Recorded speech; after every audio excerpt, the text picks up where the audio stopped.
All right, let's take a deep dive today into the world of soil and nutrients. We're going to tackle a question from listeners Kesser and Steen. Okay. They are curious about how forests manage to maintain this balance of nutrients without any help from us humans. Hmm. Specifically, they're wondering about pine needles. Interesting. Do they actually benefit the soil, or are they just prickly decorations out there?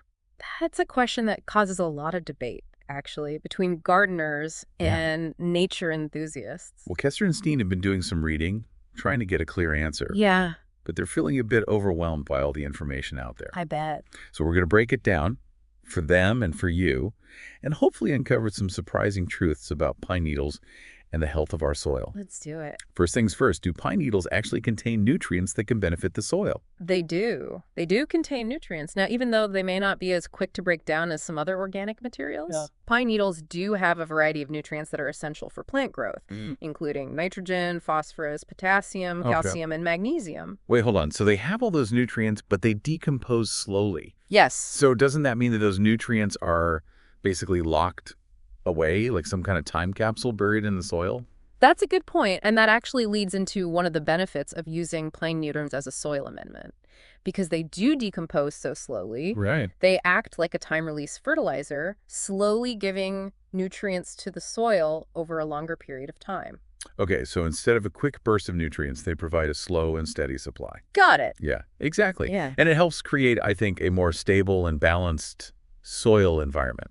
That makes sense. But what about that whole thing about pine needles making the soil acidic? Right. Is that a myth, or is there some truth to it? It's a bit of both. Yeah. Fresh pine needles are naturally acidic because of the presence of organic acids in them, Okay. and they have a pH of around 3 to 4, so they really are acidic. But if forests are covered in pine needles, how come they're not just giant acid baths out there? That's where it gets interesting. Good. That initial acidity from the pine needles, that's temporary. Yeah. And it mainly affects just the top layer of soil. Okay. And within weeks or months, as those pine needles begin to decompose, Yeah. the acidity starts to neutralize. So it's not like that acidity just hangs around forever. No, not at all. Decomposition is a fascinating process. As the pine needles break down, those acidic compounds are either consumed by microorganisms or they're washed away by rain, or they simply just degrade over time. Okay. And plus, as decomposition progresses, it releases base nutrients like calcium and magnesium, which can actually help to raise the pH. So it's kind of counterintuitive. You would think if something starts out acidic, it would just make the soil more acidic. It seems that way. Yeah. But remember, soil is a very complex system. How? And the interaction between those organic materials, the microorganisms, and the minerals, it creates this delicate balance that's constantly in motion and changing. So in the long run, pine needles can actually help raise the pH of the soil. They can. That's amazing. It is. And it highlights the importance of really understanding the long-term effects of different organic materials on soil health. You mentioned calcium and magnesium playing a role in raising the pH. Could you break that down a bit further? How do those elements actually neutralize acidity? Sure. Think of it this way.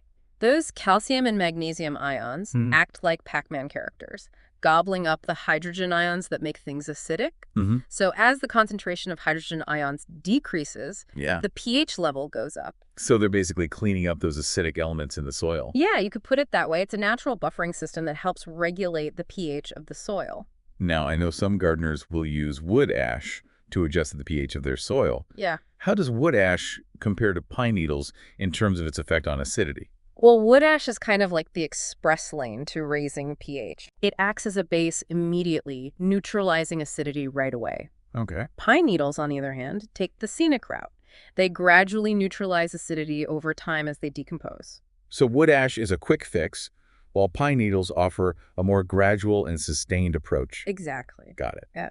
And both can be beneficial depending on your soil needs and what you're hoping to accomplish in your garden. Right, but before you reach for either one of them, it's really crucial to get a soil test to determine your starting pH. Right. You don't want to overdo it. Exactly. So we've established that pine needles do contain nutrients and that they can actually contribute to raising the pH of the soil over time. That's right. I'm wondering, if someone wanted to use pine needles in their garden, what kind of soil would they be best suited for? That's a great question. And it leads us to kind of a comparison of different organic materials and their effects on soil health. Okay. So let's start with pine needles. They can be a great option for acidic soils. or for plants that thrive in more acidic conditions. Like blueberries and rhododendrons, for example. Exactly. Those plants love that acidic environment, Right. and a layer of pine needles can really help create those ideal conditions for them to thrive. But if your soil is already neutral or alkaline, Yeah. you might want to be a bit more cautious about using pine needles. So they're not a one-size-fits-all solution. Not necessarily. It all depends on your soil type and the needs of your plants. For example, sawdust is another organic material that decomposes slowly and can also increase soil acidity. Okay, so sawdust would be a good choice for those acid-loving plants too, then.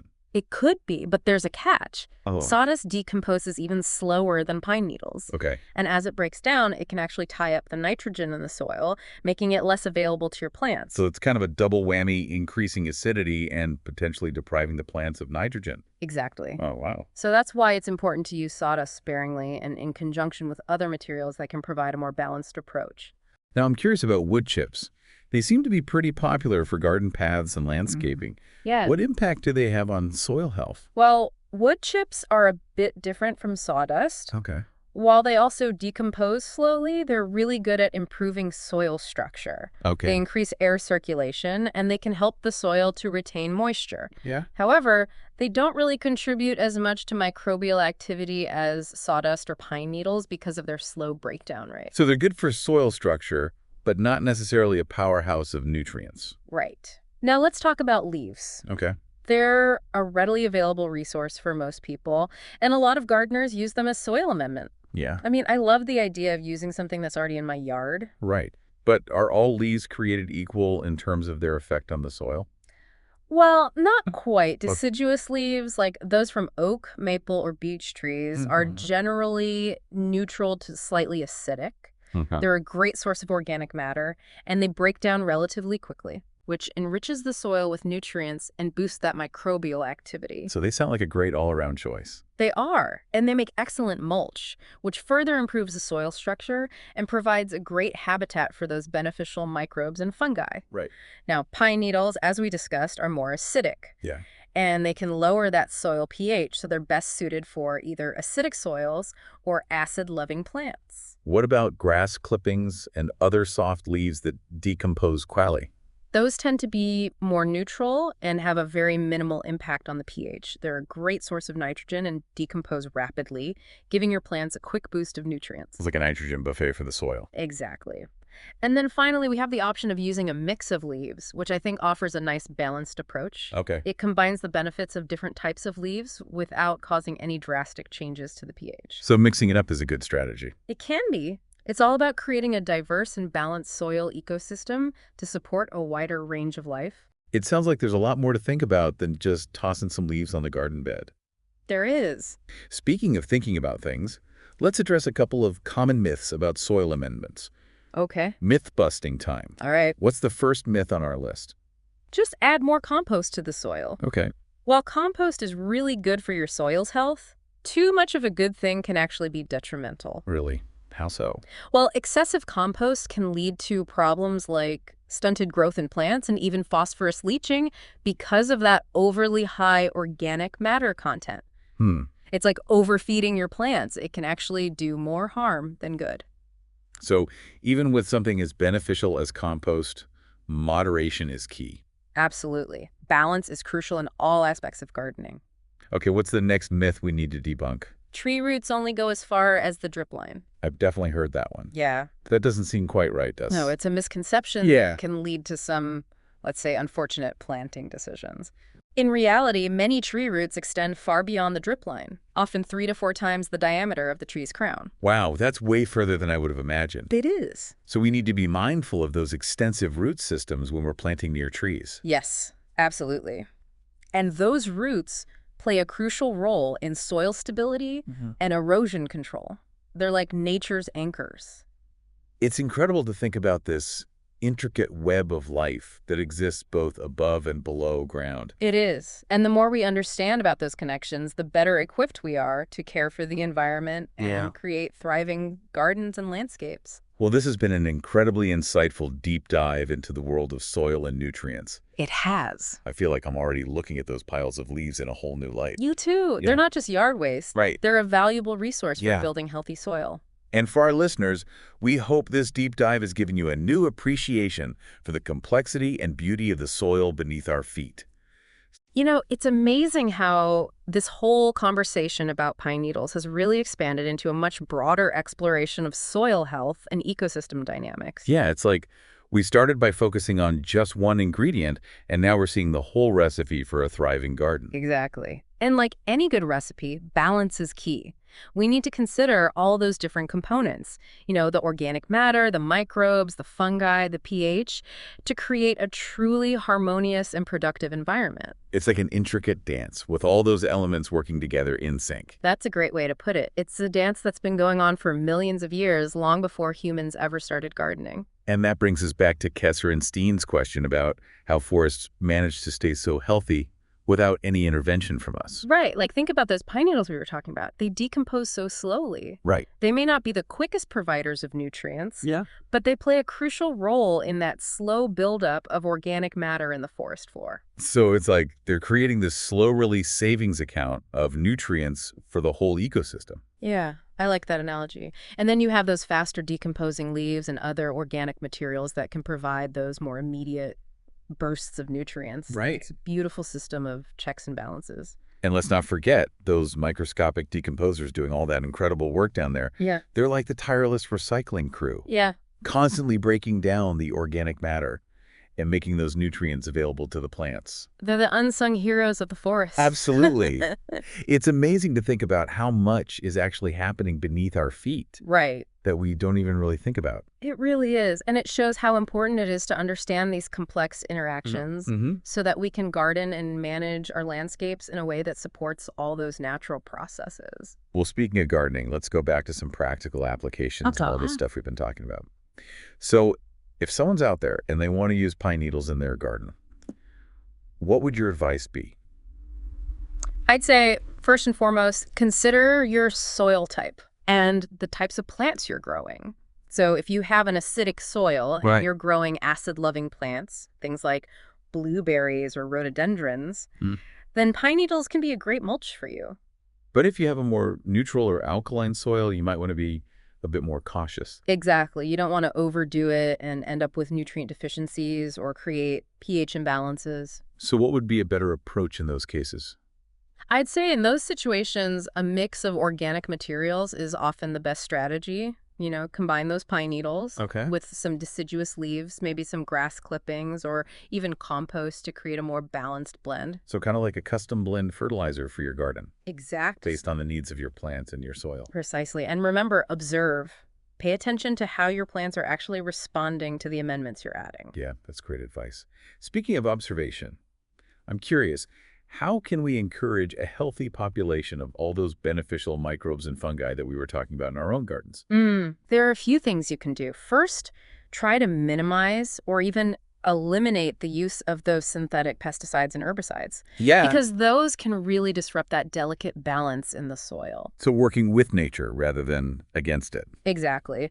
Another thing that's really important is avoiding excessive tilling of the soil. Okay. Tilling can really disrupt those fungal networks that are so crucial for nutrient cycling. So a more hands-off approach is often better. In many cases, yes. And finally, adding organic matter regularly is like providing a feast for those microbes and fungi. Okay, so compost, leaves, even those pine needles we've been talking about all contribute to a thriving underground world. Exactly. It's all about diversity and balance. Well, this has been such an enlightening conversation. I feel like I've learned so much. Me too. And gained a whole new appreciation for this complexity and the beauty of the soil. It is. It truly is a world that's just teeming with life and these intricate connections that are so essential for the health of our planet. And to think it all started with Kesser and Steen's simple question about pine needles. It just goes to show that a little bit of curiosity and a willingness to dig a little deeper can lead to some pretty fascinating discoveries. It's incredible to think about this whole web of life that's going on both above and below ground. It truly is. And the more we understand about these connections, the better equipped we are to care for our environment and create those thriving gardens and landscapes that we all want. Well, this has been a fascinating journey into the world of soil science. I'm inspired to get out there and give my garden some extra TLC. Me too. And remember, every garden is its own unique ecosystem. So don't be afraid to experiment and observe and see what works best for you. That's great advice. Now, before we let you go, we have one final question for our listeners. Okay. What surprised you the most about the role of pine needles and other organic materials in soil health? We want to hear your thoughts. Yeah, I'm eager to hear what they have to say. And remember, learning is a lifelong journey. Absolutely. So keep exploring, keep questioning, and keep discovering all the wonders of the natural world. Well said. Thanks for joining us on this deep dive into the fascinating world of soil science. We'll be back in a moment to wrap things up. Welcome back to our deep dive into soil and nutrients. It's been a fascinating journey, hasn't it? From pine needles to ecosystems. You know, it's amazing how this whole conversation started with a simple question about pine needles and expanded into this broad exploration of how soil and ecosystems work together. Yeah, it's like we zoomed out from just one ingredient to see this whole recipe for a thriving garden. Exactly. And just like a good recipe, it all comes down to balance, right? We need to consider all the different parts. The organic matter, the microbes, the fungi, the pH, it all has to work together to make a truly healthy and productive environment. Absolutely. It's not just about throwing a bunch of stuff in there and hoping for the best. Right. It's about understanding how everything interacts and contributes to a balanced ecosystem. And that's where observation comes in. Right. There's no one-size-fits-all approach when it comes to gardening. Exactly. Every soil is a little bit different, every climate's a little bit different, and every gardener has their own goals. Right. So what works in one place might not work in another. So it's about learning to listen to our own gardens and figuring out what works best in our own unique situations. Exactly. Pay attention to how your plants are doing. Right. Are they thriving? Are they struggling? What are they telling you? And don't be afraid to experiment, right? Yeah. Maybe you'll discover your soil loves a certain mix of leaves. Yeah. Or that a little bit of wood ash makes a huge difference. It's all about learning and discovery. The more we understand about our soil, the better gardeners will be. This has been such an eye-opening experience for me. I feel like I have a whole new level of respect for this amazing world that's going on beneath our feet. It truly is a world teeming with life and these incredibly intricate connections that are so vital for the health of the planet. Before we wrap things up, I have one final question for you. We've talked a lot about the practical side of soil health, but what about the deeper connection we have with the soil? What are your thoughts on that? That's a really interesting question. I think it's important to remember that we're not separate from nature, we're part of it. Yeah. And soil is the foundation of life on Earth, literally. It's where our food grows, it's where our water is filtered, and it's home to countless organisms. Now, we talk about caring for the soil. We're really talking about caring for ourselves. Yeah, exactly. And through the planet. It's about understanding that we're all connected and our actions have ripple effects throughout the whole ecosystem. Well said. This deep dive has been incredibly informative and inspiring. It has. We've learned so much about the science of soil, but we've also touched on something much deeper, our relationship with the natural world. It's been great to explore those ideas with you. And hopefully with Kesser and Steen as well. And all of our listeners out there, we hope you've enjoyed this journey into the fascinating world of soil science. Keep learning, keep experimenting, and keep nurturing that soil that sustains us all. Thanks for joining us on this deep dive.